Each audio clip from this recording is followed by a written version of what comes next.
नमस्कार जय जगन्नाथ मु सौम्य स्वागत करुच्ची आपण मानकु सत्य डेवोशनल यूट्यूब चैनल को। तो चलंतु आरंभ करिवा भक्त कवि बलराम दासंक विरचित ब्रह्मांड भूगोलर 65तम अध्याय।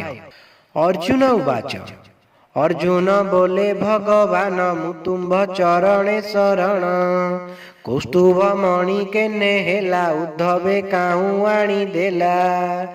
श्री भगवान वाच अर्जुन वाक्य चक्रधर कहंती भूगोल विस्तार उद्धव एक दिन करे बने पशिला मृग यारे बुलाई गहन कानन पड़ीछि कौस्तुभ राजन कंठ ठारू ताहार नाही मुंड ता राम नाम गाई उद्धव मृग प्राय मणि बाण बिंधिला गुण टाणी से बाण बेगे चली गला पड़ीछि मुंड को देखिला तक्षणे बाहुड़िला बाण कहे उद्धव को वचन मृग सुकर नुहे किछि मुंड गोटिए पड़ी अछि राम नाम जे मुंड डाकी उद्धव मुंड को निरेखी तक्षणे मुंड को धइला सुवर्ण सूत्र रे गुंथिला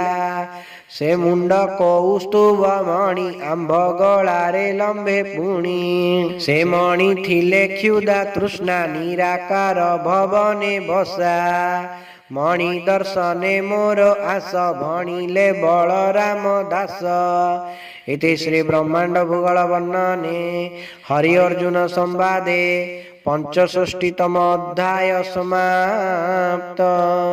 जदि आपण मानक आमर ये भिडियोटी भल लगता है तेबे हम चैनल को लाइक शेयर सब्सक्राइब करने को अनुरोध। जय जगन्नाथ जय पंचसखा।